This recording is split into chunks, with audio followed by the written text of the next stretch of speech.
Welcome to the Season 8 review with Aveley on this road to glory as we see just how far we can take this tiny little club.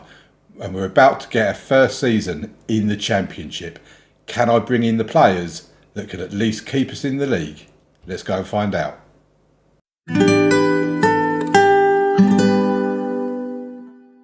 So as a reminder of where we are, we finished second in League One this season, last season. 10 points behind Huddersfield, who easily won the league. We had Iger Tijon as our top scorer with 19 goals. Khalid Jampata, for me, was our star signing last season with 7.17 average rating. He got bundles of assists, he got goals. He was just a star for us, this guy. In terms of all competitions, 13 goals, 9 assists in 41 appearances. And he was just a star for us. Absolutely love this guy. 25 years old. We do lose him when he goes away on international duty for Togo. But yeah, he was amazing. But all of that was in the end of season review part of yesterday's episode, or not yesterday's, last week's episode. In terms of the new season, we have a £2 million transfer budget and we have 57,780 per week wage budget, which both of those is absolutely tiny. It's going to be interesting to see how we do in the Championship. Obviously, I'm also in the Championship with Colchester in Bottoms Up, and you can watch that series, see how that is doing. So I've got some idea of how we might perform, because we're a smaller club, so expectations are smaller. If we look at the finances, we've got £1.5 million in the bank. That is going to tumble. That is going to go down and down and down. We need to try and find a way of improving our finances. How we do that, I don't know. We've got a tiny ground as well.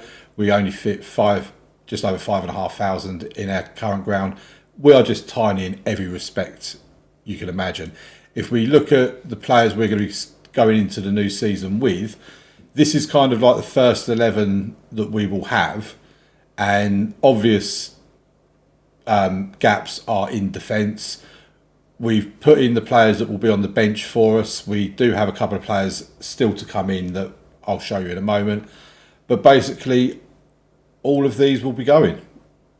All their contracts are running out. If we go and have a look at it in the squad view perspective, what on earth has happened to my squad view? This is not the squad view that I use.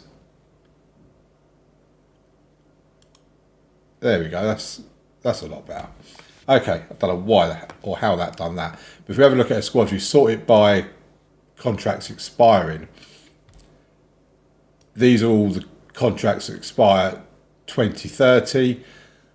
I don't think there's any of these here that contracts will be getting renewed or anything like that. I have been contemplating Edwino Vaz and whether I keep him around for old time's sake and whatever else.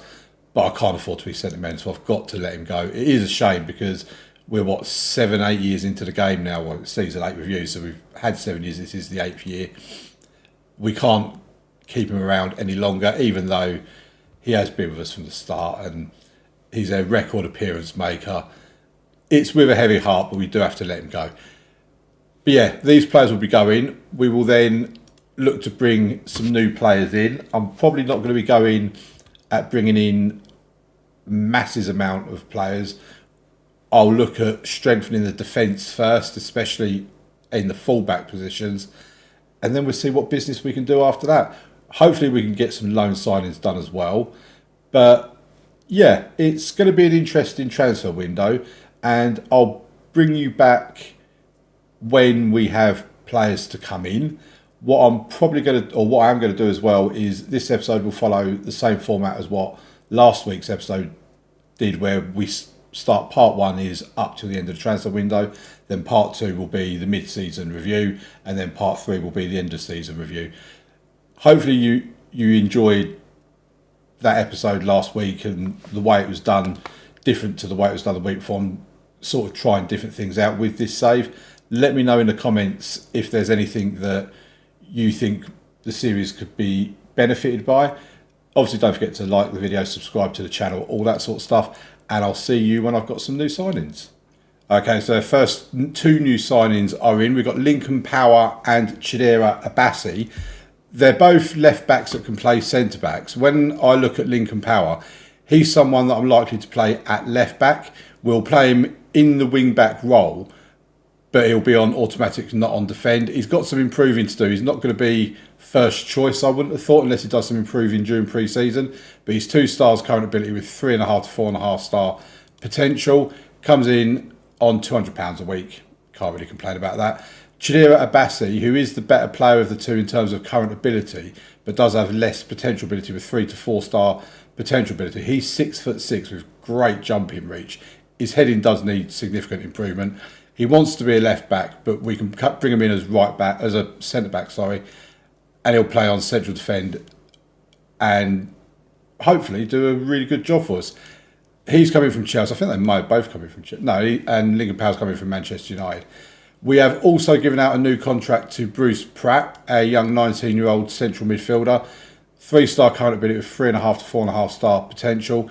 He had a really good debut season for us last season, making 33 appearances, getting 1 goal, 4 assists, 1 player of the match award at 6.85. And considering out of them 33 appearances, 19 of them were from the subs bench. So to have a good average rate of 6.85 shows just how good he actually is. He's currently on £1,200 per week. I think if we have a look at his contract at the moment, £1,400 per week, sorry.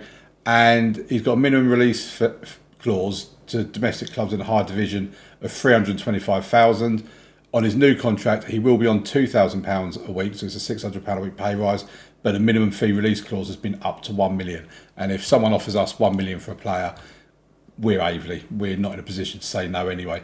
So, yeah, that's the news so far. I'm going to dig around looking for players that are available, youngsters we might be able to bring in, all that sort of stuff. And I'll see you back here again in a moment. Right, so we might have a bit of a problem with our squad being too small. We've been asked to register our squad for the season. We're on the 19th of July and we've only just managed to hit the minimum squad size of 15. Now, there are 8 players that are under 21s that I've not registered in the squad, so it does actually bring a squad up to 23. We'll show you the few transfers that we've done. There's not been a great deal by any stretch of the imagination. If we go back to last season, no, there's nothing to bring you up for. There you know about Power and Abassi. So for this season, Jacob Knightsbridge is coming on a free transfer. He's a backup goalkeeper, 2.5 star current ability with 3.5 star potential.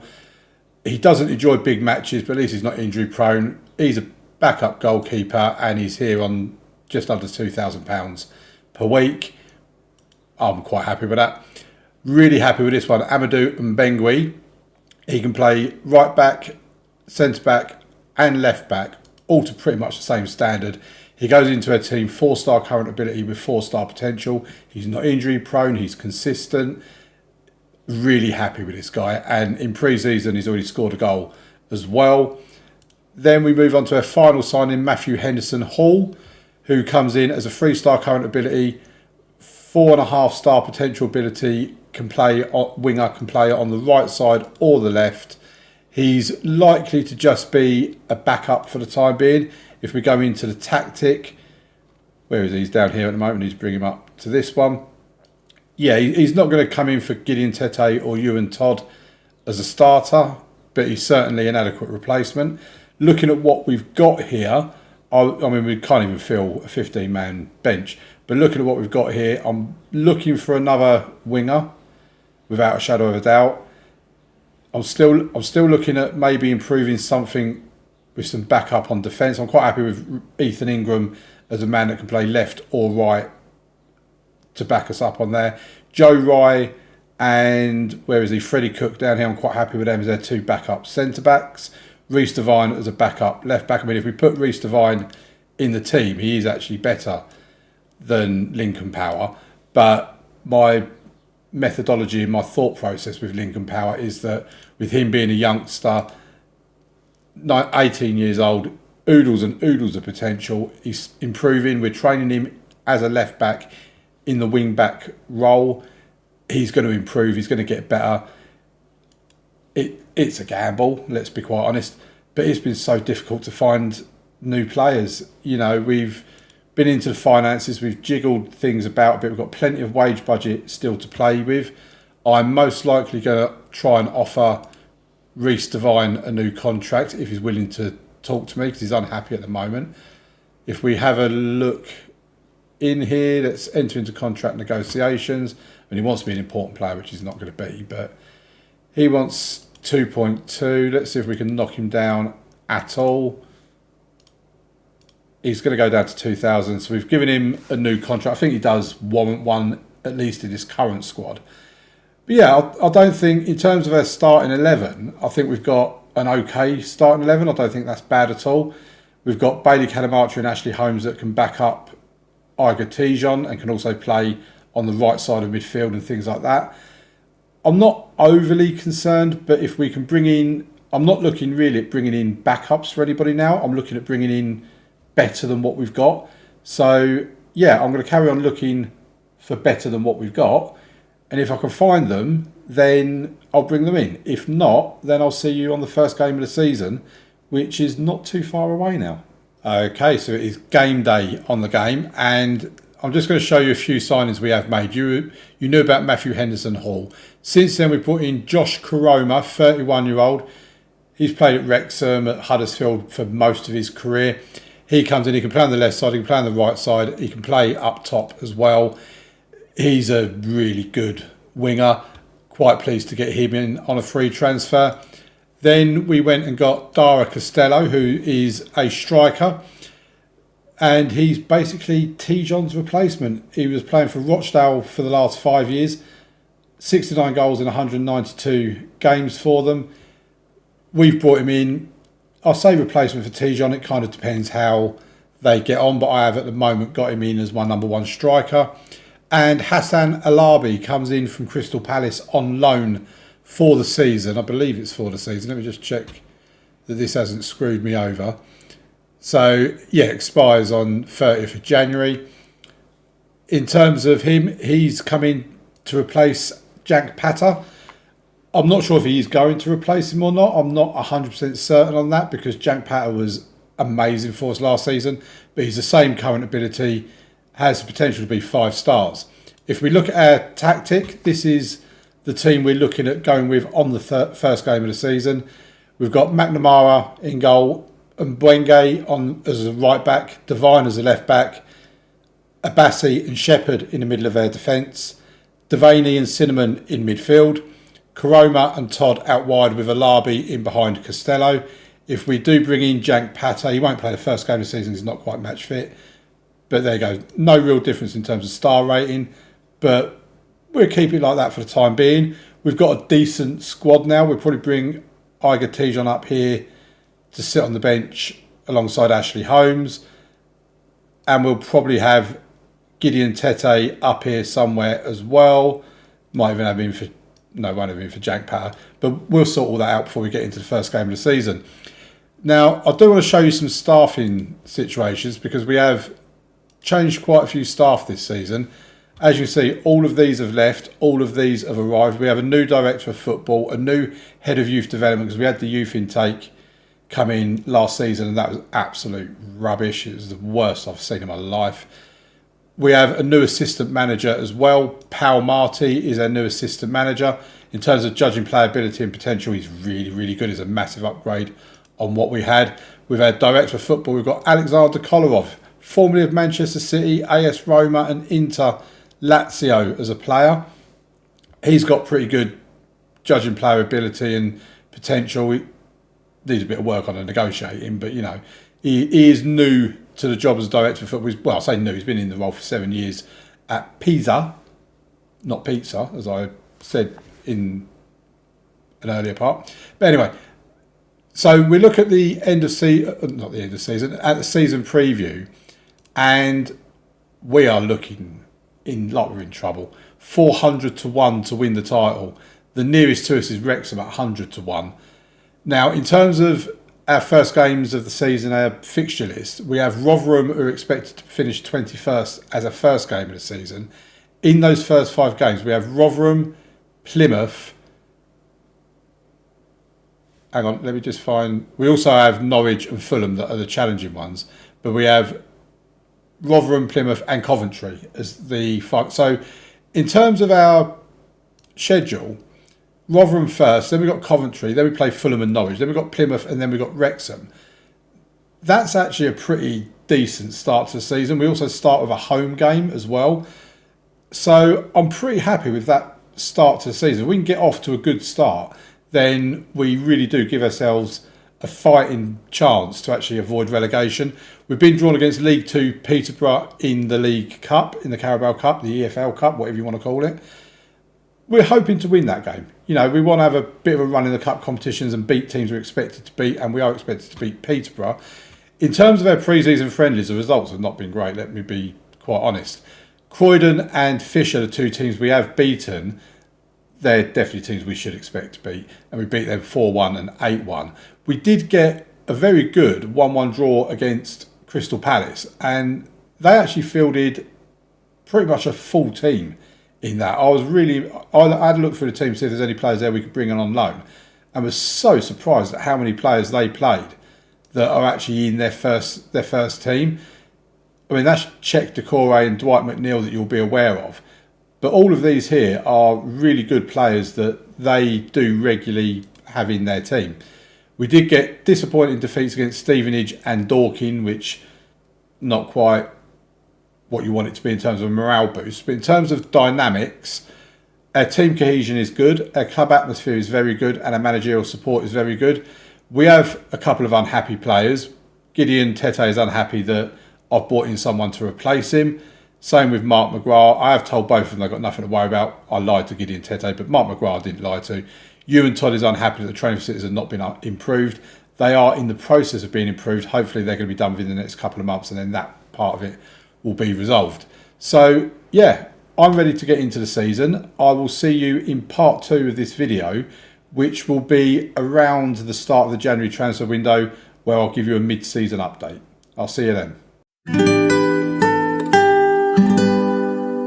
Oh, this has been such a miserable first half of the season. Welcome back. If you're looking at the table in the bottom of the left-hand corner of the screen, here we are in 18th position. Let's just bring the table up properly. 18th position we sit in. 25 games played, 7 wins, 6 draws, 12 defeats, only 26 goals scored, 38 conceded. I'll say 38 conceded, it's actually only 38 conceded. Our defensive record has not been that bad actually. Goal difference of -12. We're currently 2 points outside the relegation zone. Now, the one thing I will say, the good side of it, is we've not actually been in the relegation zone at all this season. I think if we look at past position, I think we've been like 19th, I think might be the lowest we've actually been, not season preview, past positions, that's the one. So if we highlight us on here, I mean, at one point we were up to 8th. You know, we did have a pretty good start to the season.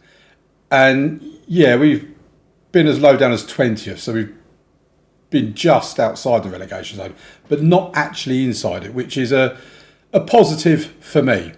Now, what we'll do is we'll have a look at the schedule, and we'll ignore the pre-season friendlies. We did have a friendly here, mainly because we had like a 16... No, we didn't. We had a 22-day gap, so basically a 3-week gap between league fixtures for some unknown reason. I mean, there were internationals going on, so we was glad to not have to play games because we had Christopher Shepherd and Abassi, were both of them. That's both our central defenders were both away on international duty, so it was handy not to be playing a game there. But I did put in a pre-season friendly against Erith and Belvedere. We won it 6-0, and the idea of putting that in was in the hope that it might inspire a bit of confidence in us, and I thought if we can get a few goals it might inspire the strikers and all that. But as you can see, 1 goal scored, 0, 0, 0, 1, 0, 1. Miraculously we got 3 there.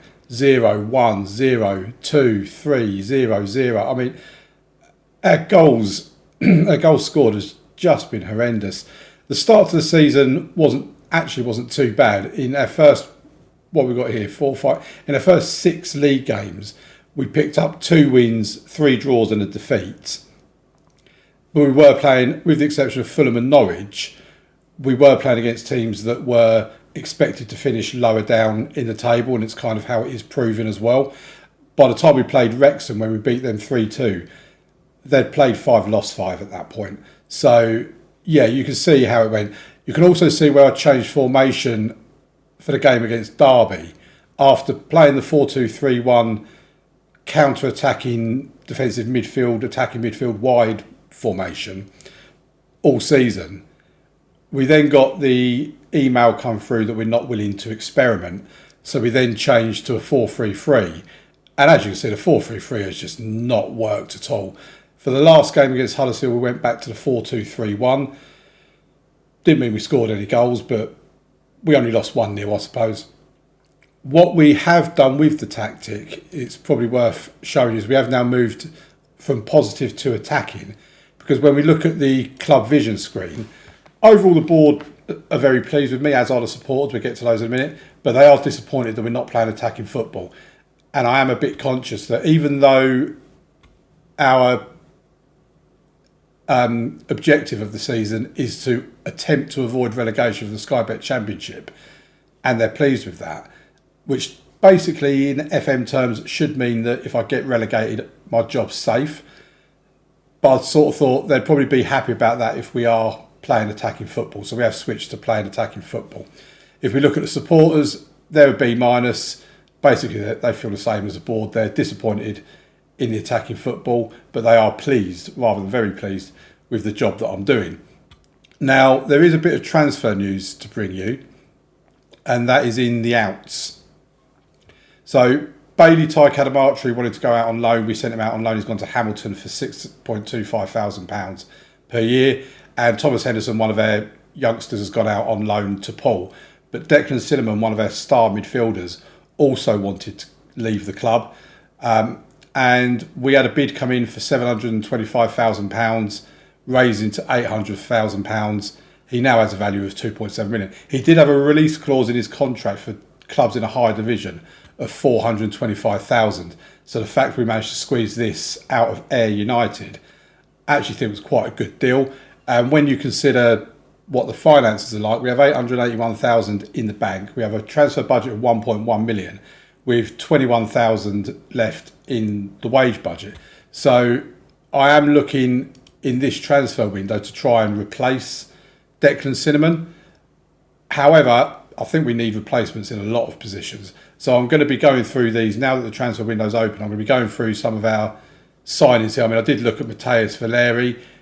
He can 4-star right back, can play wing back on attack. It's one of his preferred areas. It's certainly something I was looking at, but at the same time, the right back position isn't really where we're weak. So I'm just gonna have a look through here. And I think we need to do something about scoring goals. Like Norberto Galvez, for example, 21-year-old Colombian, no idea if he's going to get a work permit or not. I suppose we'd find out.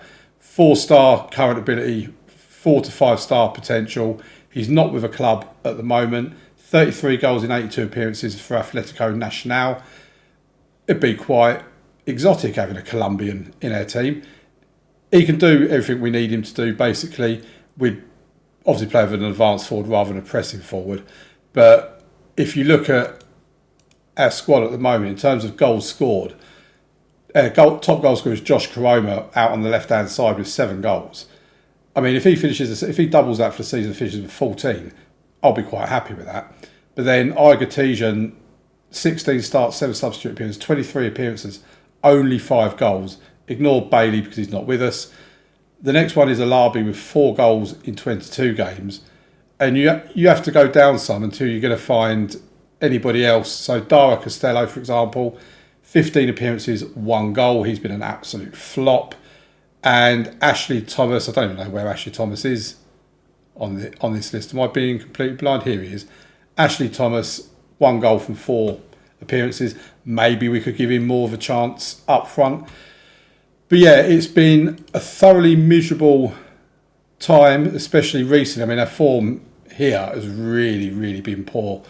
And going into the second half of the season, we're in the second half of the season now, we really do need to get, I'd say, probably 6 wins and 3 or 4 draws from our remaining 21 games. In terms of the Carabao Cup, we did beat Peterborough 2-1 in the first round. We then got Bristol Rovers of League One in the second round. We beat them 2-1 as well. But then in the third round, we played Hull, who are currently top of the championship, and we lost 1-0 against them. We have Derby of the Championship in the third round of the FA Cup. We are at home, so I am hoping we might be able to get a result from that game, get into the fourth round, try and get that big money tie, etc., etc. If we have a look at some stats, so in terms of the player stats, Josh Crowe is their top goal scorer with 7 goals. Igor Tijon has our highest average rating on a 6.81. Most assists is Ewan Todd with only 4. Best pass completion is Joe Rowe, 93%. He's barely played, so that's a bit of a misleading stat. Most player of match awards is Alabi and Todd. Most yellow cards is Amadou and Bengui. I mean, he's also had the only red card for us. He's 7 yellow cards and 1 red card. He's a bit of a naughty boy. If we look at the team stats, in terms of goals scored, we're the second worst for goals scored. So hopefully by switching attacking, that might do something for us. We are around mid-table though in terms of goals conceded. So if we can start scoring goals, we could actually do quite well because defensively we're not too bad. We're mid-table defensively. We're the second worst for yellow cards, we had 50. We're the 6th worst for red cards, we only had 1. But our average attendance is 4,816. And I'm kind of looking at this here, 4,816. We're less than 1,000 away from our capacity in terms of our average. So I am wondering if come the end of the season, if we stay in the Championship, will the board look at expanding this stadium? Because I don't know how much further we can take Aveley with a stadium capacity of 5,750. I always had an idea that this season was going to be really, really tough. And oh boy, has it proved to be that way so far. It really has. It has been depressing, especially lately. So yeah, I'm going to now play the second half of the season and I'll come back to you in part 3 with whether we've survived or not. Let's wait and see. And we have survived. We finished 14th in the Sky Bet Championship. Finished on 61 points, 18 points outside of the relegation zone. And this second half of the season has actually been really fun. It's been really enjoyable. If we go and have a look at the schedule, and if we look at the schedule in terms of where we were when you was last with us, I think we played, where were we? Trying to find where it was now. Oh, Huddersfield, that's it. So we played the game against Huddersfield. These are the games we've played in the first half of the season. And as I said in the previous part of the video, to open the season off, we started off against some pretty favourable teams. And we had a reasonable start, gave us a bit of hope. Once we got to September, we were just getting worse and worse and worse. We were not looking good. We were not scoring goals. We were terrible, quite honestly. But then, as you'll know from the last part of the video, we switched to attacking because the board wanted us to play an attacking brand of football. So we switched to attacking, and I will admit the board knows best, the fans know best, and I didn't, because we just done phenomenally well. You know, you get to Sheffield United was the first game. This part wasn't great. We started building some foundations after 4 losses in our last 5 games. But we drew against Sheffield United in the league. Then we lost against Leicester. Then we beat Cardiff.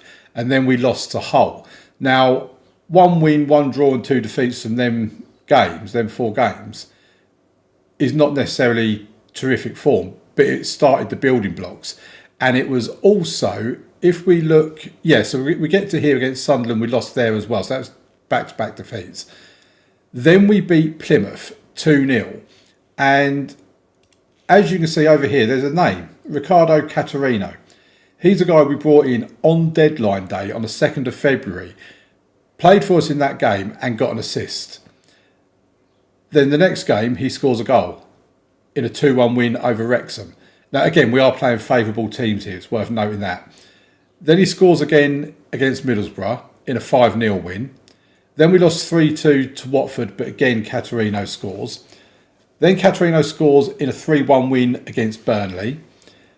And then we have the FA Cup 5th round game against Liverpool, which we'll get to the FA Cup in a moment.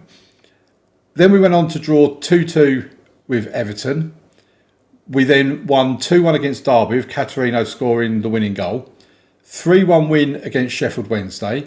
2-2 draw against Coventry. and a 1-0 win against Rotherham. We then got a 2-1 win against Norwich. That was an amazing result. Then by this point, we were basically safe.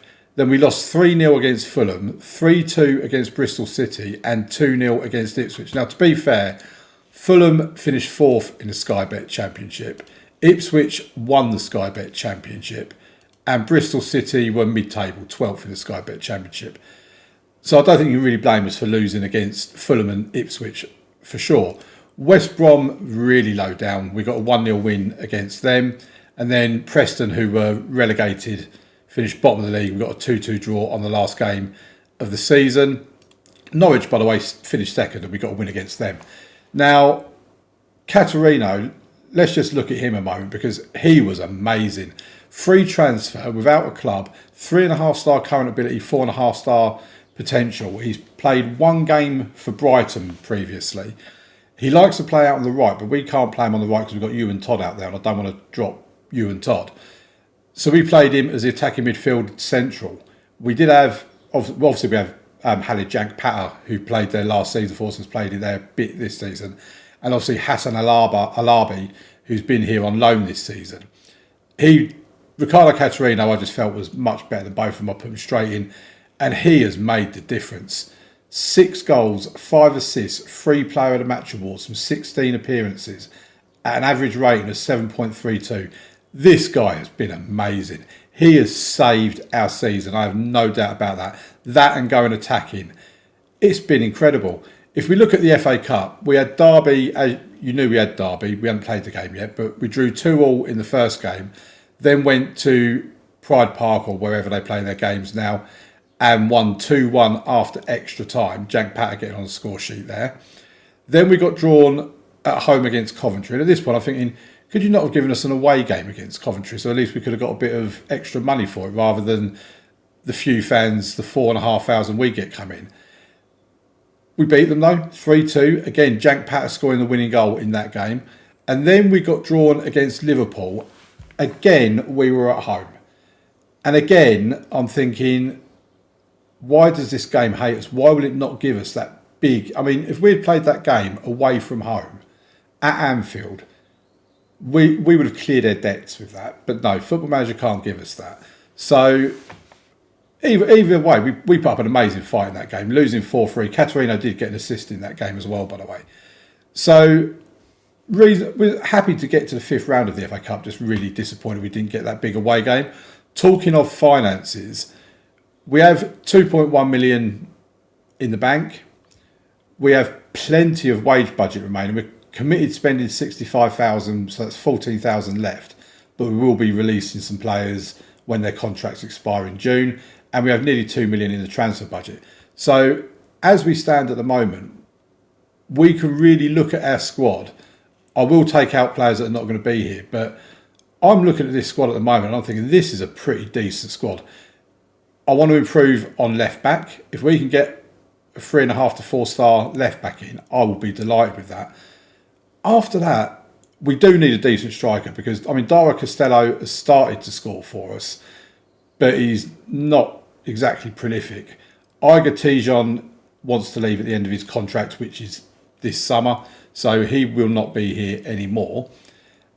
And yeah, I just think we still are looking for that prolific striker. So I'm going to see what we can do in terms of getting that in. But also, Dara Costello's had a season with us in the Championship. Maybe now he's, I mean, only 9 league games and 33 appearances. Like I say, it's not exactly prolific. But he could do better next season. We don't know. So, and we've also got Bailey Tai Kadamatri to come back from loan as well. Now, Matthew Henderson Hall, we sent out on loan. I think it was for £4,500 loan fee. Come on. Yeah, £4,500 loan fee on the 16th of January. That did leave us a bit short of attacking midfielders, so that's why we went in for Ricardo Caterino. When I saw him, I was like, he looks good, let's go for him. Also, Lincoln Power has left the club. Stoke came in for him, he wanted to leave.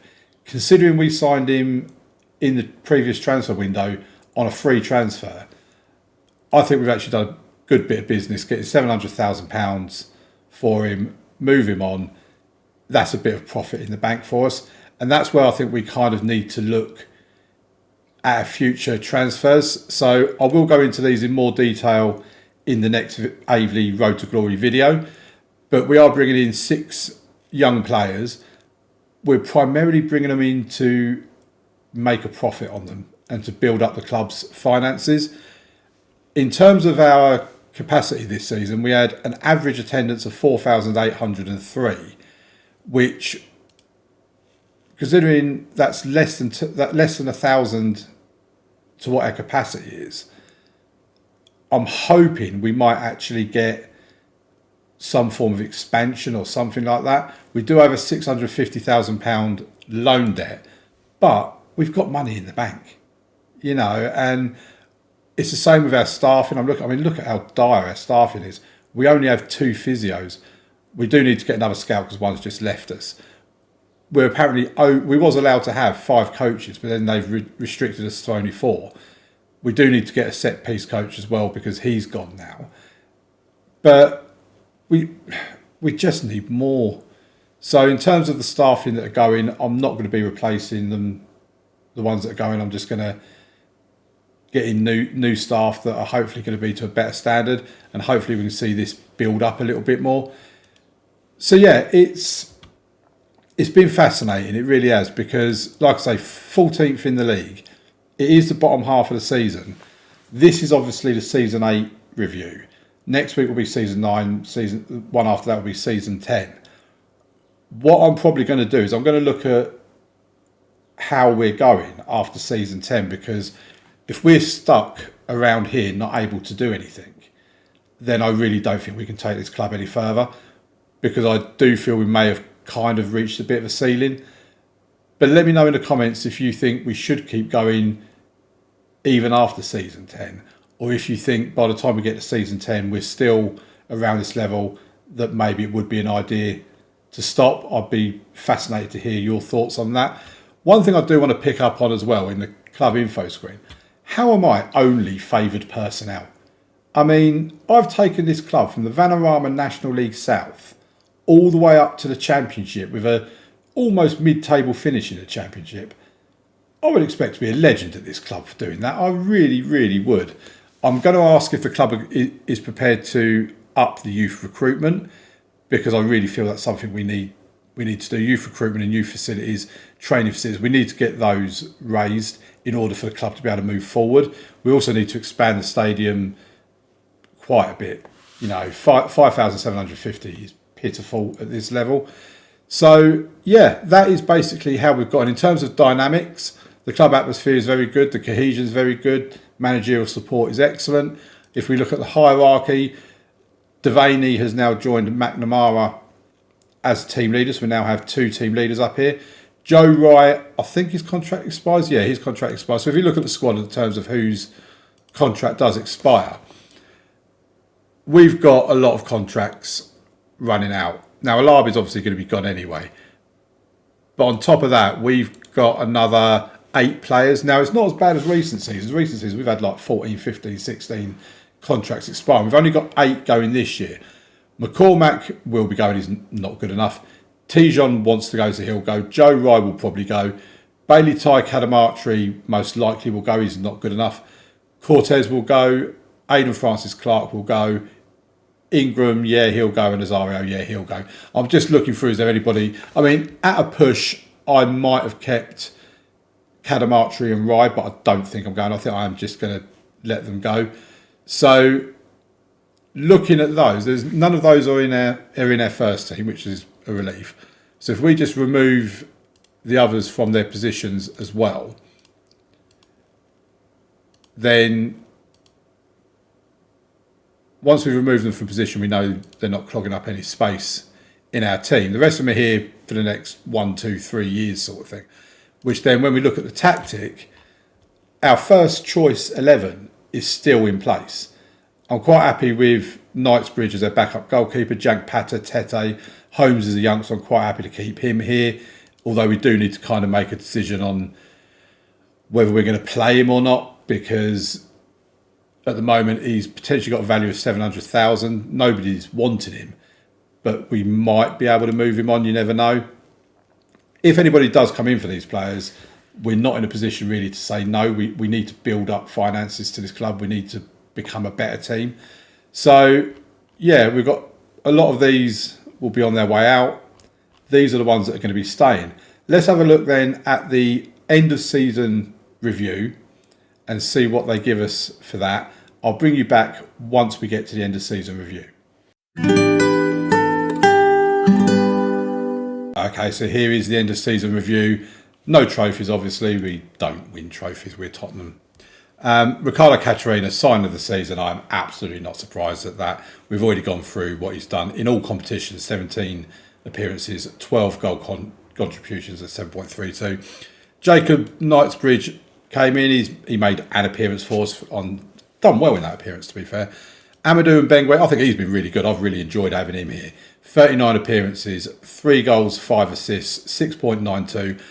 Yeah, I think he's been... If Catarino hadn't arrived, I would have said either Mbengwe or Koroma as their signings of the season. But yeah, I would have given it to Mbengwe if Catarino hadn't arrived. Dara Costello, he started to get goals towards the end. 39 appearances, 12 goals, 3 assists, 6.81. Hopefully next season he can push on and do even better. Josh Koroma, done really well. 14 goals, 7 assists. He's been really good. Chidera Abassi has been awesome. I've loved this guy. 19-year-old promising centre-back. 43 appearances, 2 goals, 1 assist at 6.74. Obviously, they're the more attacking stats. It's more his defensive stats that's done the job for us. Hassan Alabi, he was okay. He was nothing spectacular, but he was okay. In terms of transfers out, Lincoln Power, they're quite happy with. George Barrett, C+, C+ for Gyamfi. Declan Cinnamon, they're saying only a C, but again, we've made £1.5 million in transfer fees from Cinnamon and Power. That's kind of how we have to look at it. And then you've got the likes of Higgins, Lawson, Whittaker that have also left. If we move on to the season's results, so the Sky Bet Championship, 83% of our average home attendance for this championship. 14th was their final position.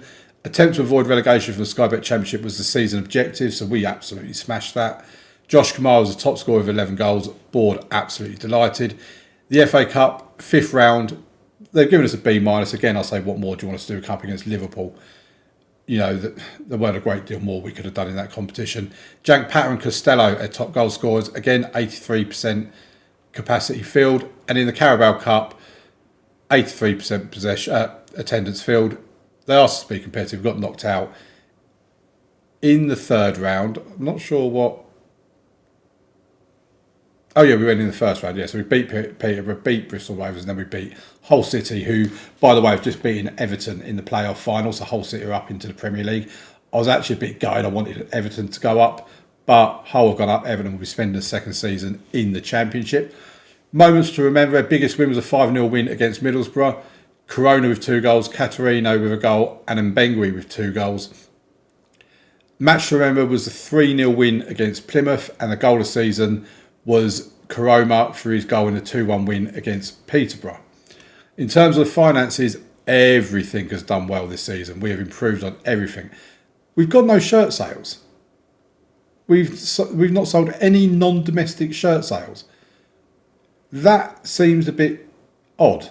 I don't know why we wouldn't have sold. We did get a 5-year sponsorship deal worth £243,000. 5 new deals, £125,000 per year. So that's gone up as well. How we lined up wasn't wing play, but anyway, we do. And Catarino is the only player in there that's got a green. But we had McNamara in goal, Devine left, and Mbengwe right. Shepherd and Abassi in the middle. Agree with all of that. Pratt and Devaney in the midfield. Yep. Koroma, Todd, Catarino and Costello up front. All seems pretty accurate to me. No Manager of the Month awards for me, but the Fans Player of the Season was Mbengwe. The Young Player of the Season was Ricardo Catarino. The Sign of the Season was Ricardo Catarino. Goal of the Season was Josh Koroma. Top goal scorer was Josh Koroma. Most assists, Ewan Todd with 8. He's coming on really nicely, as is Christopher Shepherd, to be fair. Most Player of the Match awards, and Bengui, highest average rating in Bengui, most passes completed per 90 minutes. Jacob Devaney, he has been so critical to us and goes really under the radar. In terms of record breakers, and Bengui has broken the record for being the naughtiest boy the club has ever had. 16 yellow cards and 1 red card. And Declan Cinnamon has the record for the highest transfer fee. 725,000 will be raising to 800,000 after instalments. So Danny Wood from the Football League paper says that spell of football in the middle of the season was the making of Aveley. Daniel England from Planet Football says Aveley came along better than anyone would have expected and carried that mid-season form all the way to the end. Indeed we did. Usual sort of thing with the manager timeline. We'll start from here and I'll just click through. If you want to look at any of it, you can pause the video and have a look as you choose. It is getting quite a long manager timeline now, so I'm not sure if I'm really going to bother with it too much in the future after this. And then you've got our scholars that have been announced from our wonderful youth intake. Ethan Ratcliffe, central midfielder, 1-star current ability, 2 to 3 star potential. And Rob Jones, out on the right, 1-star current, 2 to 3 star potential. Our youth intakes are always absolutely rubbish. What I also do want to show you is I did recently have a job offer come through. I don't know if it's going to still show me. No, it's not.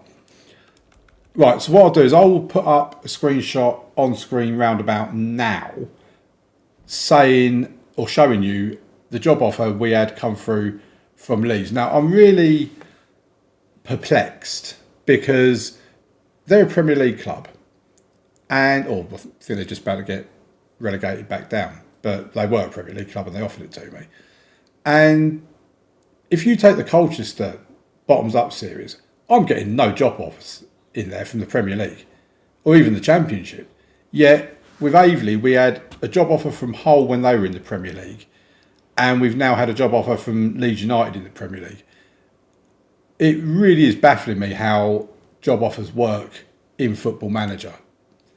Right, let's just delete that, get back to normal. Players inducted into the overall, Ewan Thomas was the other player selected, Ethan Ingram as well. So we've got Ingram is here on the right, Todd I presume must be on the bench. Yep, Ewan Todd is on the bench. Best 11, don't really care about those. 2025, don't really care about that at the moment. And we've received 4.82 million a solidarity payment scheme. Weren't even aware we got solidarity payment. Look at that. Our bank balance now 5.2 million. I mean, right. Let's do this now. Where is it? Right. Facilities. No, is it networking? Improve youth recruitment. Let's see what they say. And then facilities, improve youth facilities.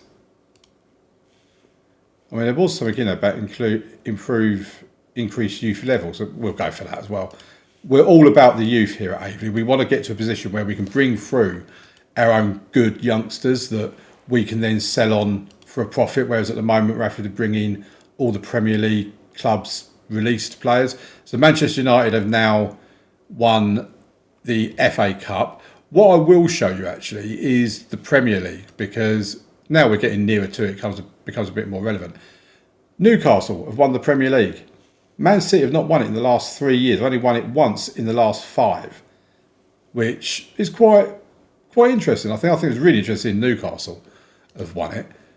Record high in terms of attendance.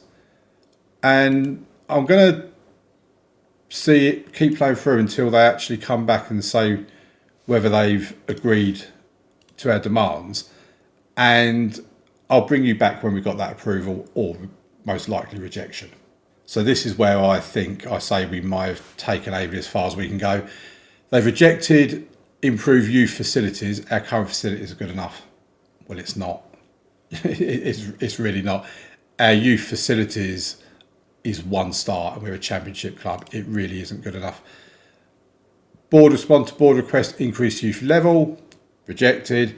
We believe the academy currently operates at a level sufficient to develop a good enough standard of player. I mean, look at our youth intake. Youth recruitment improvement. Oh, that's been accepted. We agree it's important to secure the best young talents for our youth team. Therefore, we will endeavour to improve our youth recruitment network. Our youth recruitment networking budget has been upgraded and over time will operate on a basic level. Okay, so that'd be interesting to see on here what happens with that, because at the moment it's like half of a grey star. So hopefully we will see that improve. In terms of my own profile, we are on a Continental Pro license. These are what our attributes are at the moment. We're 14 in the ones that matters down here. We're doing quite well on this one as well. I mean, my adaptability is only 1 because I've only been at one club. But yeah, things are going in the right direction. In season 9, next Sunday, 2 p.m, we will see whether we have the ability to move Aveley forward any further. And I will see you here for that then. Please leave a like on the video. Subscribe to the channel. 70% of you almost are not subscribed, so please drop a subscription. And I'll see you next weekend for the Road to Glory. But I'll see you tomorrow for the next Bottoms Up video. Thank you very much for watching. Bye.